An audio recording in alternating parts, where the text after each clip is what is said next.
Welcome in, everybody, to the Landry Football Podcast. Great to be back with you. What a week it's been. Sorry we were not able to be with you. If you follow us on social media, and I encourage you to do so, at Landry Football. You know that I lost the voice last week. I don't know what's going on. I haven't felt the best lately, but it hasn't, you know, the I didn't have any other symptoms, but the voice just went out last Wednesday, and I was going to push this show back to Thursday, and it just wasn't any better. Friday wasn't any better, and it's gotten a little bit better.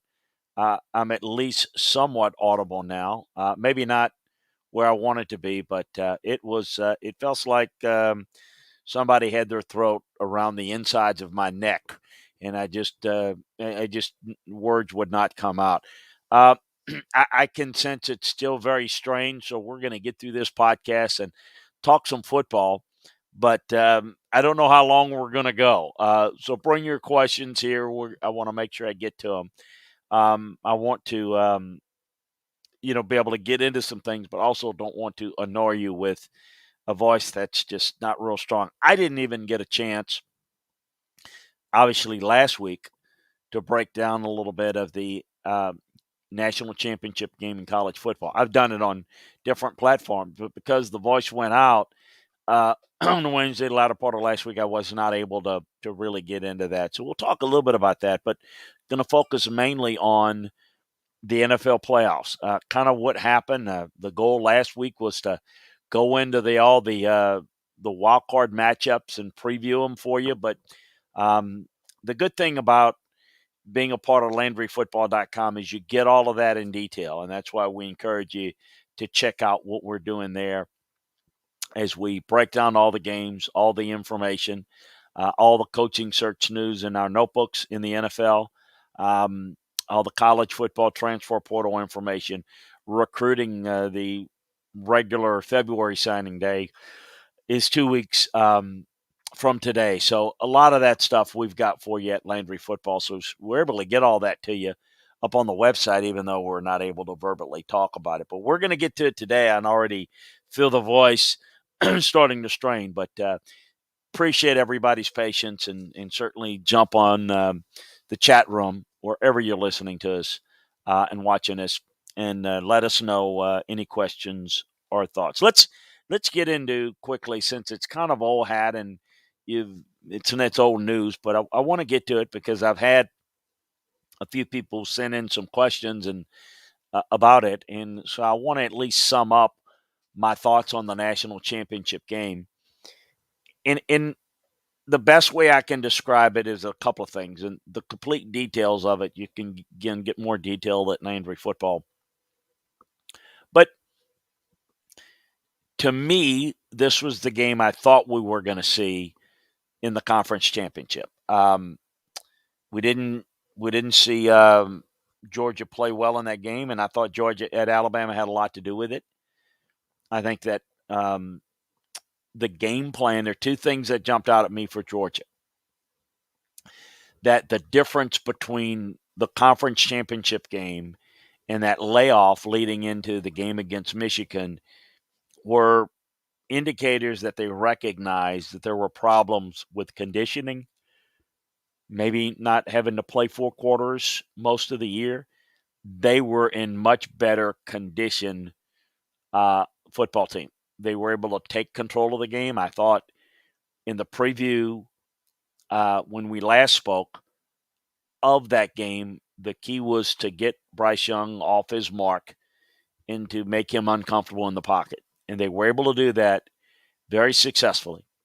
And that was the key to the game. They could not do that in the conference championship game. They were able to do that in this game. So that to me was the difference. I thought Georgia was the better team this year, most of the year. It doesn't matter. You have to be better when it matters the most. And it was not the best team in the conference championship game. That went to Alabama. But it was the case that they were the best team in the national championship game. So kudos to them. I thought Alabama did a phenomenal job. The fact that they had a chance to win it, the fact that they got this team going as far as it did with the limitations that it had on the offensive line. Think about it. They didn't have a strong, healthy Alabama-style running back most of the year. Down a couple of receivers. Look, this wasn't Alabama's loaded. They got everybody all the time. Georgia was a more talented team. Georgia was a more experienced team.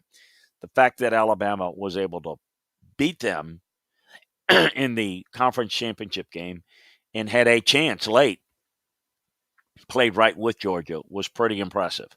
But congrats to Georgia. The overreaching thoughts of, what I have said for a while, that Kirby Smart didn't get enough credit with regards to how he's built this football program. I'm always a believer that you build a strong foundation and you have a consistent program that's very good.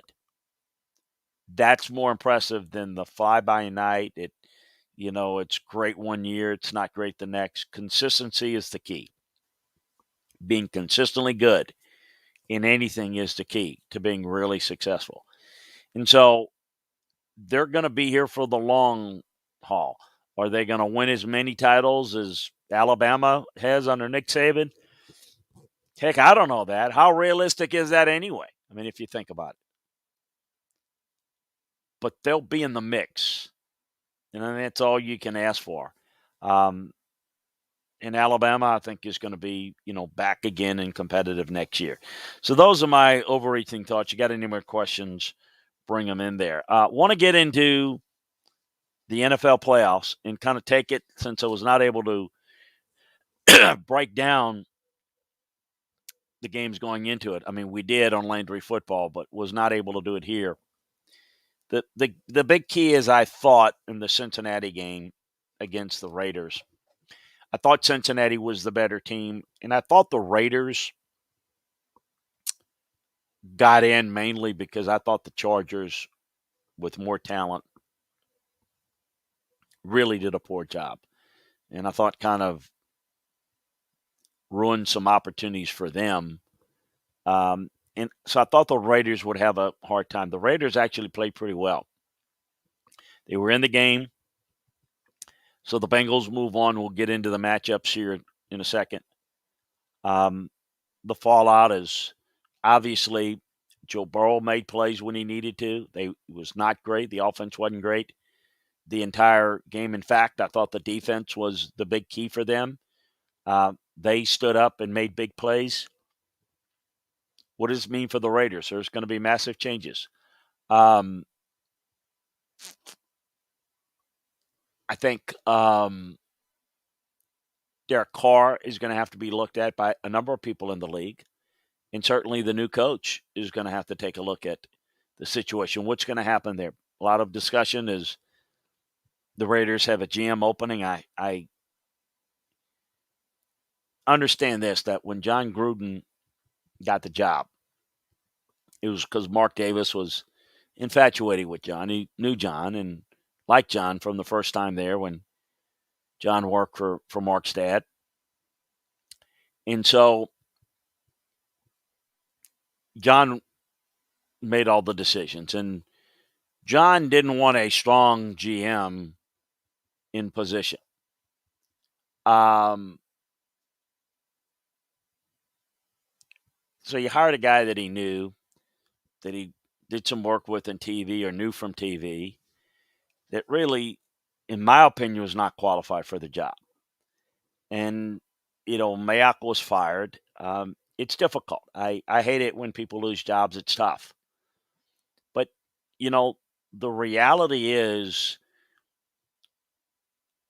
talking on TV or the radio is not the same job as when you have to make decisions, coaching decisions, scouting evaluation decisions, front office decisions. It's a different world. Because, oh man, that guy sounds great. He's great.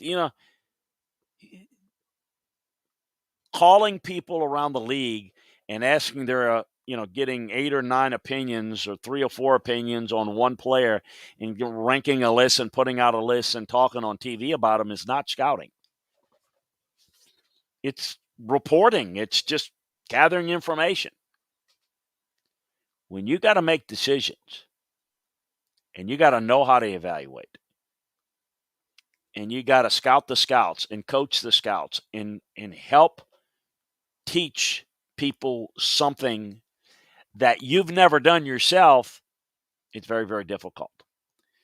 So you end up with, my God, how many you have to do a really poor job to blow high first round picks.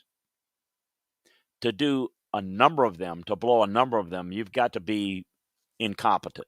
You've got to be incapable of knowing what you're looking for. And that's what I was afraid of. You get exposed when you don't have the safety net of getting other people's opinion to help you guide you so that you can say something cute or intelligent on TV. But when you got to sit in that chair and all of a sudden they're not going to help you anymore because they're trying to compete against you in building a team and you've never done it, you're in trouble. And they were. So they are searching for their GM and for their head coach. We got updates over at our scouting notebook, our NFL notebook, rather, at LandryFootball.com. The Bengals' first win in a long time in the playoffs. Congrats to them. The biggest surprise to me last week, if you are a member of LandryFootball.com, you know that I thought the Bills would beat the Patriots. I thought it would be a lot closer. The beatdown that the Bills put on the Patriots was surprising to me. The degree of which they beat them. Yeah, the Bills have a lot of talent. The Bills have got a great quarterback, explosive quarterback, a talented guy, a guy that can certainly be a difference-making type player in the game. And boy, do they make a difference. Very, very impressive. The fact that they dominated, I mean it with a capital D, dominated the Patriots defense was pretty impressive. And a little bit surprising that they were able to execute that. Dominant performance, most surprising matchup. Tampa, Philly, you can look at Tampa not playing quite as well as they were coming into the playoffs last year as they are this year, but you got a one-dimensional Philly team. Philly is what I would call a non-playoff caliber team that in the modern day age of having a number of teams in the playoffs, they're a team that made the playoffs. But they did not look and match up and did not have the diversity of skill to be a playoff caliber team. Neither did Pittsburgh, for example, but they made it.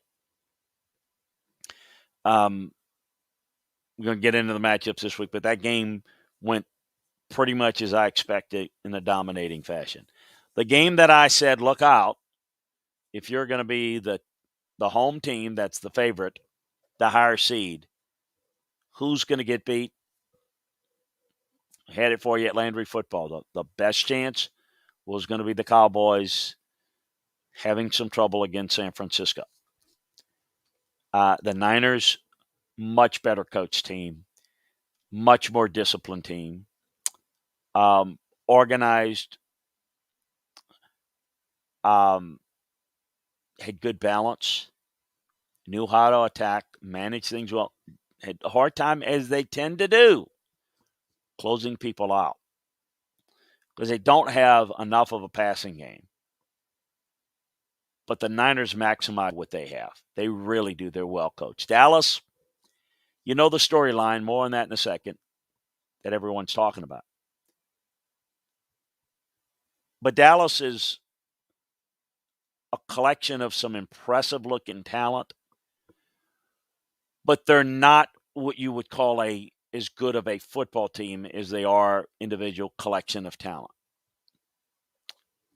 Why is that?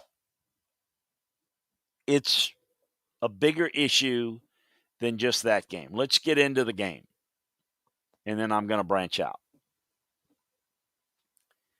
Let's get to the end of it. I mean, I could say this, and I'll save the big picture, but let's go to the end of the game because that's what people want to focus on. The rule of thumb is if you're late in the game in that situation, you practice it, or you should practice it. We practice it every Friday in the NFL, wherever I've been, situations like that, and several of them. Yeah, no timeouts. There are a couple of options. You can throw it, and maybe that would have been a better option there. But let's take the run. Let's take what they did and examine that. How you have to run that is you need to have the rule of thumb is you need to have 18 seconds. If you don't have 18 seconds, look, you got to have an internal clock in your head, and you have to have the vision, and you always scout and know where the scoreboard is. You got to be able to see it. You got to be able to make snap decisions. You're either coaching it or allowing it to happen. 14 seconds is very risky.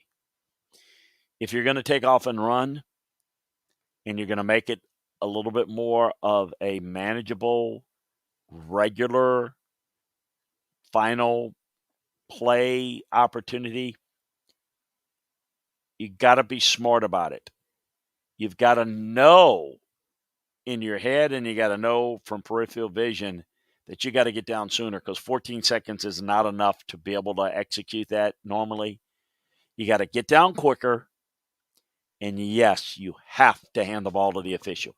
You have to expedite every second, every split second is critical. You still may not have had time to do it. Yes, the umpire is got a long way to come from where he was, but you got to account for that. That's what we call the rub of the green, to use a golf term. You throw the football middle of the field and you hit the umpire square between the eyes. I mean, he's got to be in a position to make a call. You hit him, he's part of the field. There's nothing the official did wrong. He's got to set the play. So he's trying to fight on an offensive line instead of handing him the ball instead of expediting it. They got to work his way through and set it. There goes your time. So you mismanage that. Where is the fault? You're coaching it or you're allowing it to happen. You either didn't prepare for that situation well enough or you didn't prepare for it at all. I don't know. I'm not in their practices every day. Mike has said that we practice that all the time. Well, you're not doing it good enough because that was ill-prepared. He said 14 seconds is plenty enough time to get it done. 14 seconds is not plenty enough time if you're going to take it that far on the run. Something's got to give. You got to do a better job getting the ball set, helping expedite getting the ball set.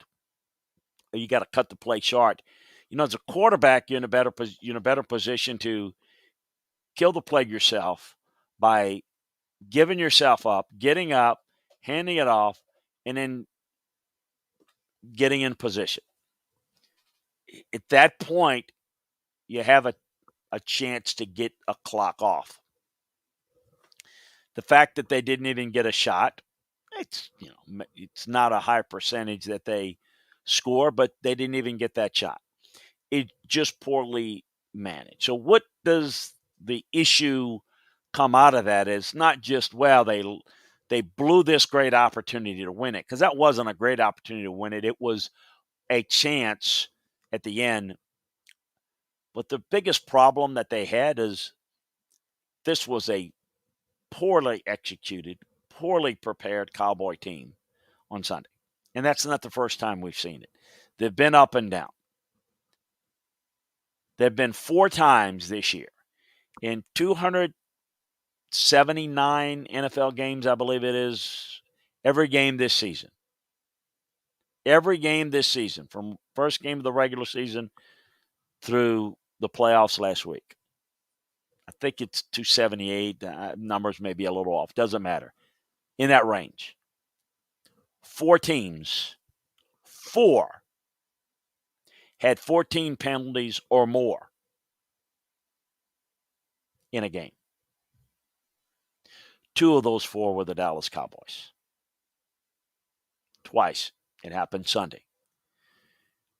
8 times, 8 times a penalty either cost Dallas a first down or gave the 49ers a first down. That is, we talk about all the time, the first step to learning how to win football games is to learn how to not lose them. They don't know how to not lose them. Poorly prepared, poorly executed team. I don't know what more to say about it. That's what they are. They're a great team now. They've got missing parts, but they've got some talent too. They don't maximize what they have. Why is that? Well, Mike McCarthy's a bad coach, a good coach. Okay. There's a couple of things there. One, the biggest problem they have in Dallas is there's no empowerment in that locker room. There's not the normal respect for the head coach in that locker room as there is in most places. There is, or it should be in every place. Regardless who you are, the owner, the GM, whatever, the spokesman for your football team in the NFL is your head coach. The guy that everyone needs to be accountable to is to the head coach, because it's the football team that has to execute. You absolutely have to put a team together. You got to make salary cap decisions. You got to do all of that.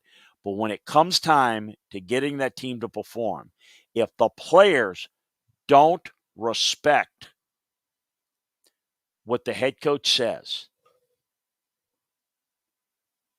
you have to know what the head coach means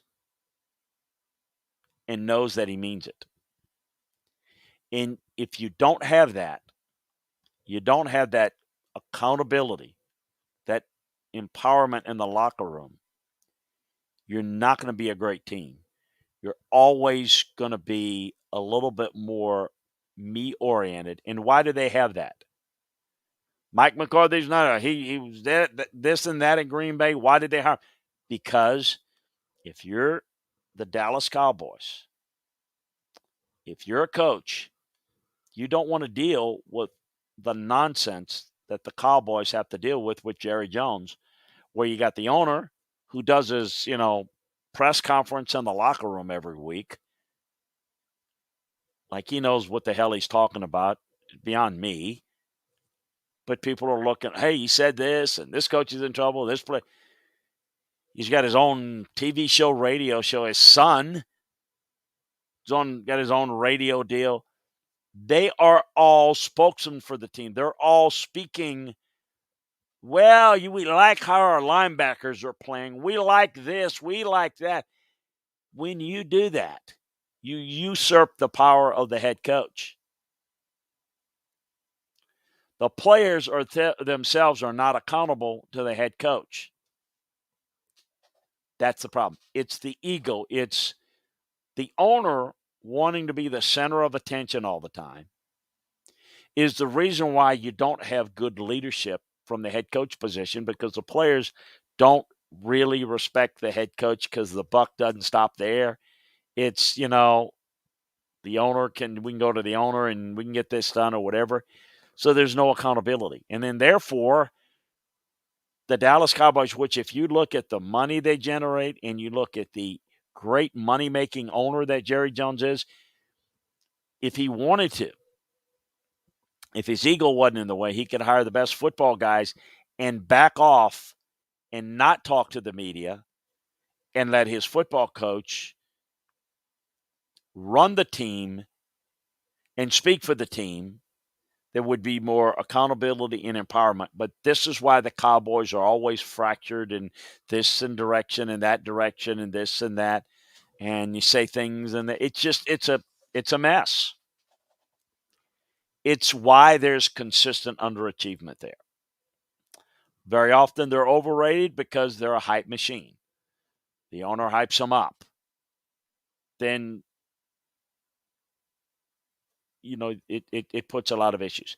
So that's the bigger picture issues with the Cowboys and why they once again are out with a pretty talented team, but again, an underachieving one. I didn't think that Pittsburgh looked anything like a playoff caliber team, um, and they didn't look like it against Kansas City. They are very limited, obviously, with Big Ben on the way out, limited in the passing game. Um, defending the run's a problem. That's another team like Philadelphia that was not a playoff team. They're just a team that made the playoffs. Kansas City was outstanding. They and Buffalo look like the teams to beat in the AFC. We'll see what Tennessee has to say about that as they open things up this weekend at home against Tennessee. And then on Monday night, the Rams dominating the Cardinals. The Rams are the better team of the two, no doubt. And I'm not surprised that the Cardinals struggled. I don't think that team's particularly well coached, not very consistent in their own right. I thought the Rams would get it done. Great for Matthew Stafford. Great for the Rams. I don't know that things will continue. So, see Kev Belargo and Rich Coates joining us in the chat room. I'll get to you here in a second. But I think that one of the things that we're going to get into some of the matchups this week and kind of take a look at how this might play out going forward. I do want to remind you about my good friends at My Pillow. Great job with pillows. Great job with sheets. They've got it all. But I got to tell you something that Mike Lindell and his crew has changed with a 6-piece towel set. I've got some. They're fantastic. They're made with USA cotton, making it extremely absorbent, yet still providing that soft feel you look for in a towel. The set comes with 2 bath towels, the 2 big ones, the 2 hand towels, and then the 2 little washcloths. And boy, they're really good. The set comes typically retailed for $109, but you can get them for a limited time with a low price of $39.99 by using the promo code Landry, all caps, Landry. Remember, all MyPillow products come with a 60-day money-back guarantee. So check them out. Give them a call at 1-800-659-2338 and enter the promo code Landry to get that great offer that they have. Really good product. I'm loving it and encourage you to take advantage of it. Appreciate their involvement in the show. Let's see what you've got in the chat room right now. We'll get to it, and we're going to preview some games and talk a little bit about what else is going on around the world. Kev Belargo, appreciate you joining. What are the odds that the Dolphins land a better coach than Brian Flores? Not very good. I think Brian, it wasn't about Kev being a better coach. It's a typical power struggle. I think it's pretty obvious that he and Chris Greer, there was power struggle going on, and he lost. I think they lost the better of the two football people. Brian was a really good coach, and I think the Dolphins made a mistake. Be tough for them, to answer your question, to see them get somebody better. We'll see. Do you see any justification in the argument the Cowboys should move on from McCarthy and the Cardinals from Kingsbury? No, I don't. Not right now. I don't think it's – look, again, we just went over McCarthy. The problem is who are you going to get in Dallas? Again, it's the Dallas Cowboys, but it's run by Jerry Jones. And people who have other options are not going to be interested in putting up with the clown show that is the Jones family. I'm not a big fan of Kingsbury, but they basically drafted the quarterback so that Kingsbury could work and develop him. So they're kind of tied at the hip right now with him. So you're going to see that. And I don't know. I don't think they're as talented as the Rams. I don't think they're as good. And so I don't think there's much justification for it at this point. At this time. Rich Coach says, hi, Chris. The Bengals and the Raiders game of the call that was about hearing the whistle where Joe Burrow was supposedly out of bounds right before he threw the touchdown in the end zone. What was that about? Well, very simply, so Joe Burrow, I'm sure those of you saw it, to reiterate what happened, Joe Burrow was rolling to his right, and as he was going towards out of bounds, as his left foot inbounds, he pushes off and he throws the ball in the end zone while his right foot is in the air before it touches out of bounds. Therefore, he was not out of bounds. He was in bounds. And so he got the ball off and he got in the end zone. The mistake that was made, honest mistake, but one that was a mistake nonetheless, the officials obviously blew the whistle because they're seeing it in live action, full speed. And look, when I'm watching it full speed, I can't tell if he's in or out. Everybody says, oh, he's clearly in.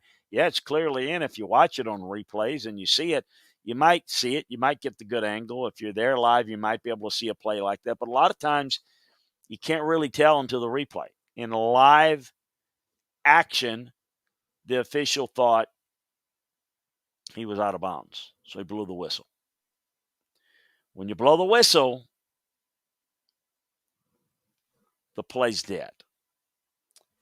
And if you watch it, you had a couple of defenders freeze and stop. You're kind of taught to play to the echo of the whistle. I always tell my guys, defensively, pardon me, you don't, you tell them to play through the echo of the whistle. You don't hit a guy, but you still want to try to cover and try to make a play, even if you hear a whistle, because what if it's not a whistle? What's it if it's a whistle from the stands or what have you? You don't know. You've got to be careful. So it's a fine line defensively. You don't want to give up on a play. You don't want to assume that was a whistle from the official. You want to play it out, but you got to be careful. If you hit late, you can get called for that. I get all that. But they froze. The correct call is once the whistle is blown, the play's dead. What they ruled, and I think it was a CYA move, is they ruled after the game was, no, the whistle came after the touchdown. It's pretty clear when you combine them together that the whistle was blown while the ball was in the air. So it certainly was not after. I think they bleeped it up. So in essence, in their mind, they're thinking, we made the wrong call by blowing the whistle because he wasn't out of bounds. And this is kind of a mess, so we're just going to conclude that it was after the play and kind of put it on the players that, well, you don't stop playing. It's kind of like, to me, the coaching point here is if you're an official, you see and you think it's out of bounds, look, you got to be darn sure. That's one of those cases I'm going to be slow with the whistle, okay? Because I'm thinking, he clearly thought it was out of bounds. I think you better be sure. I think you need to be a little slower with the whistle because you can go back and reverse it. If you throw it, it's a touchdown, and you find out he stepped out, you take it away. But once you blow it, you end the whole play. And they ended the play, and then they kind of denied that they ended the play with a whistle while the ball was in the air, claiming that the whistle came after it was caught, which I don't think happened, and I think clearly anybody that heard and watched it see it the same way. What was the story of the Brian Flores firing? What it was more of him wanting total control of football operations. Also, did Flores want Justin Herbert? Tua, since both were talking after each other, Tua first and Herbert. No, the issue is more of power control between Brian Flores and Chris Greer.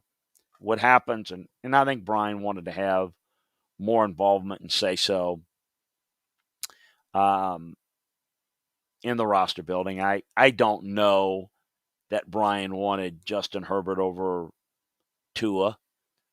We know that the organization took Tua.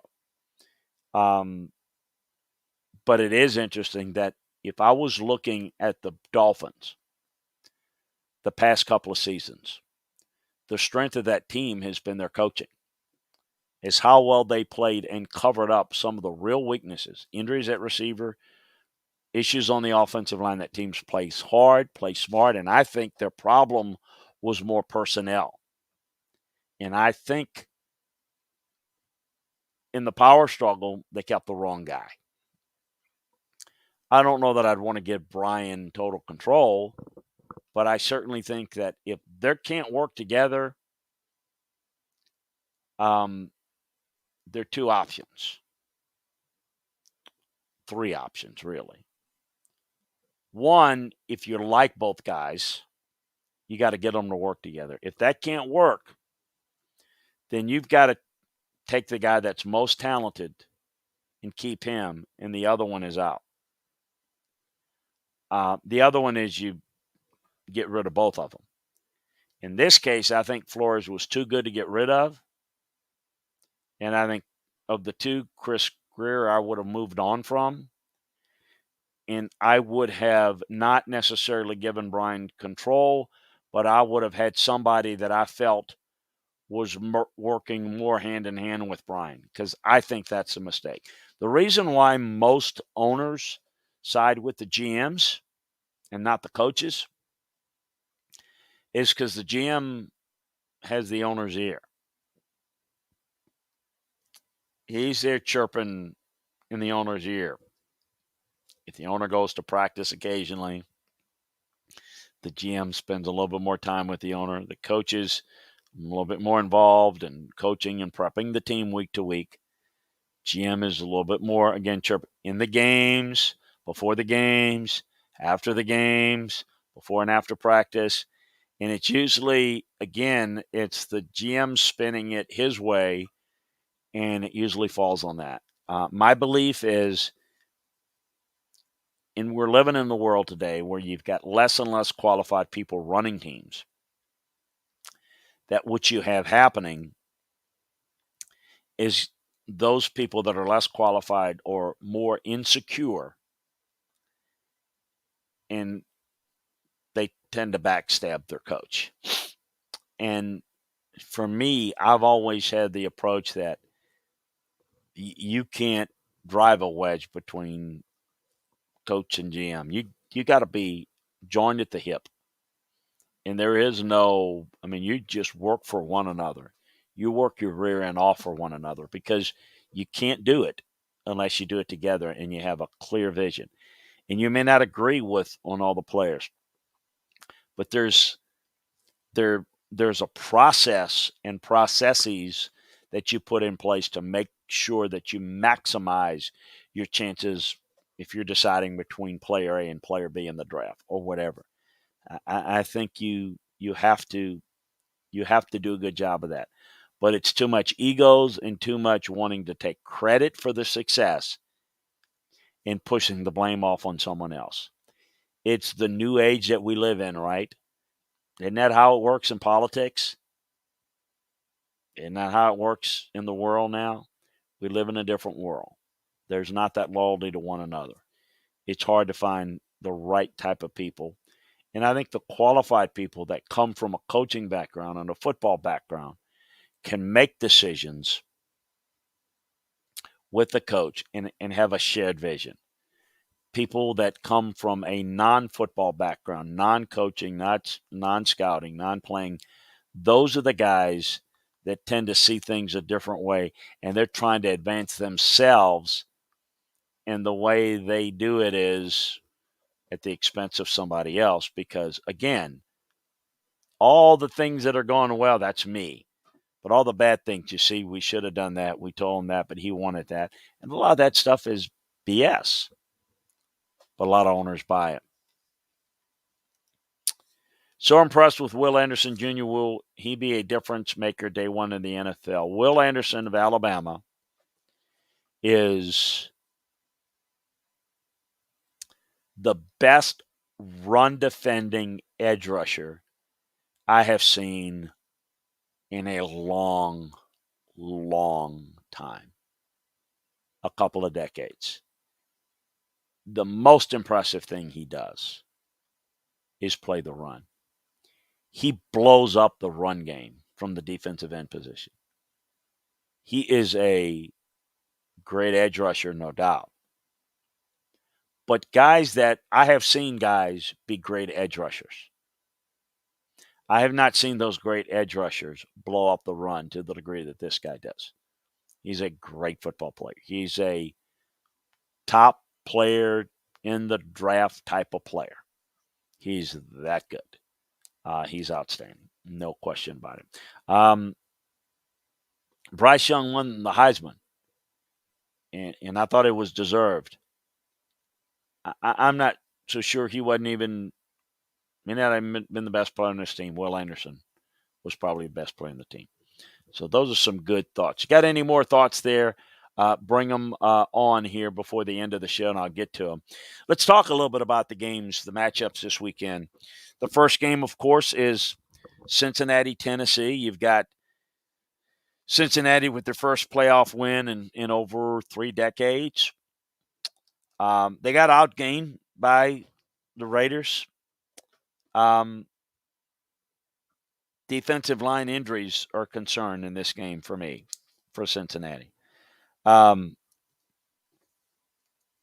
Ogunjobi was injured, placed on IR. Hendrickson is concussion protocol. Tennessee is sitting back healthy, rested. They're in really good position. Could see Derrick Henry, fresh legs, stamina, play 4 quarters, don't know. Definite advantage that the Titans have. They earned it by having the best season. My thoughts are Tennessee is the better team of the two. And I do think, particularly with the advantages at the line of scrimmage being enhanced due to the Bengals injuries, I think that's a significant lean here for me. I don't necessarily see a blowout, but I do think Tennessee's the better team, and I think they get it done. On Saturday night, we have the Niners and the Packers. Obviously, we talked about the really good performance by the Niners against the Cowboys last week. They've won and covered very well. Each of their last 2 games have gone down to the final play in must-win situations. I think they've maximized what they are, who they are. I think they do a great job with formations. They do a great job working the run game. I think when completely healthy, their defense could be a force up front. Garoppolo's banged up. Lots on the line here. Garoppolo, playing for his future here or somewhere else. Green Bay's the better team here. Again, getting some rest. You had Bosa and Warner injured. This is probably the biggest thing. When you earn a bye, you earn the number 1 seed. You've been the most consistently best team in the conference all year long.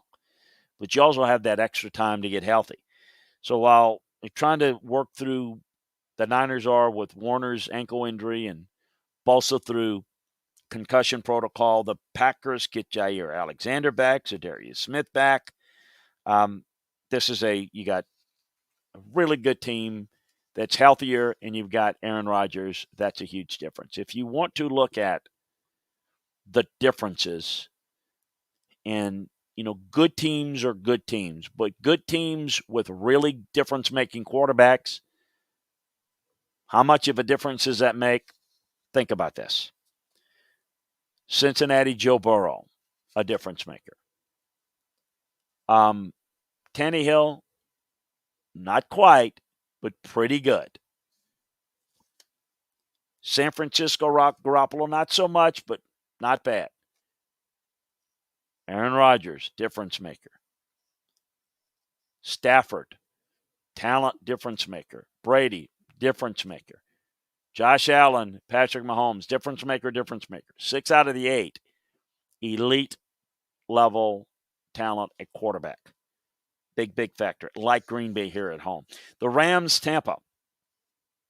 No, this Bucs team is not playing as well as they were beginning of the year, beginning of the playoffs last year. But they're still, I think, the team to beat. The Rams, I do not like. As much as I enjoyed Monday night watching a playoff game, I'd rather the games be triple header Saturday, triple header Sunday, because I do think there's a competitive disadvantage for a team like the Rams to play on a short week. And in this case, going on you earn your seeding, but just summarily because of TV viewership, we're going to put one team at a competitive disadvantage, and that is the winner of the Monday night game. And the walkout round is not. That is a competitive disadvantage, and I don't like it. Be that as it may, the Bucs are the better team here. I do not like the Rams being able to beat Tampa and Brady in this situation. I just think they're better. I think they're healthier. I am a little concerned about Wirfs going down against Philly. I'm curious to see where this goes this week. But I think the Rams are good. I think they're dangerous. I don't think that that it'll be enough to pull this out. The game of the week clearly is Kansas City and Buffalo. And a lot of the early money came in on Buffalo and the gambling part of this. Buffalo was just dominant against New England. No punts, no picks, no fumbles lost, no field goals, just score. That's what it was for the Bills against the Patriots. Against the Bill Belichick coach Patriots team. That's pretty doggone impressive. Would not surprise me if they went into Arrowhead and beat Kansas City. They're capable of doing so. They've got one of, if not the best secondary in the game. The quarterback is great. I just think Kansas City is a little better. I think Kansas City has even more weapons. I think it could be a shootout. I think it'll be a challenge for both defenses matching up. I just think when I study these teams, the difference that I see, and this is the key. Remember last year, Super Bowl time, the Chiefs did not have a healthy offensive line. If they can protect with the quarterback's playmaking ability, and if they have a healthy Kelsey, Hill, and they can have a Clyde Edwards-Helaire, for example, Chiefs have too many weapons. And if you just can't get them on the ground like the Bucs did in the Super Bowl, you're not. It's just. I mean, you could beat them, but good luck. I mean, they just have got. Look, they got more bullets in their gun than you have, but the Bills are really good. This looks like two teams that can score on you, and good luck trying to stop them. And Tennessee is, I think if they're able to get by Cincinnati, and I think they will, going to have their hands full at home against either one of these teams. But I do like Kansas City. We're going to have the detailed breakdowns of why, what the matchups look like, and why over at LandryFootball.com. So check that out. Again, all the latest on the coaching searches, GM searches in the NFL Notebook over at LandryFootball.com. All the transfer portal stuff in college over at LandryFootball.com. All the breakdowns of all of these games, these playoff games, the 4 games this weekend. Got all of that for you. The draft, working on the draft and the initial draft boards. February signing day, the second signing day, 2 weeks from today. We've got that for you. So a lot going on, lots of things. We are, as you know by now, we're trying to organize some things. We're also in the process of working on some other projects that we'll tell you about at the appropriate time. But we are committed to try to do this show once a week here. I am right now. I think this is the time slot we're going to do it in. I'd like to hear. I mean, there's possibility of moving it earlier in the day. We'll see. We're certainly going to want to do that again, provided the voice holds up. Appreciate everybody. Appreciate Kev. Appreciate you joining us, making the show so good. Pardon me. And Rich and every one of you out there listening, appreciate everything you do. Check us out at LandryFootball.com. If you're not yet a member, we still have the holiday saving special going on at LandryFootball.com. Take advantage of it. Less than $10 a month. It's cheaper than that if you get the year membership. Try it out for a month. Try it out for 6 months, a year. We think you'll love it. What's amazing is we've got more information in it. When the football season ends, because it's everything, the confluence of all the information and everything going on around in football. Football season is just more static and regimented. We got games and we got the previews, we got the reviews. They've got a lot more stuff going on. So one-stop shopping football, LandryFootball.com. We take you inside the film room, inside the boardroom. We tell you what's going on and why. Check it out today. Tell your friends and tell your friends about what we're doing here in the Landry Football Podcast each and every Wednesday, 5 p.m. Central, 6 p.m. Eastern Time. Check us out next week. Appreciate you joining us. Have a great one. Enjoy the games. We'll be back to break them down for you next week and at LandryFootball.com. And we'll be talking about Conference Championship Weekend next week and recap all these games. Take care, everybody. Appreciate you.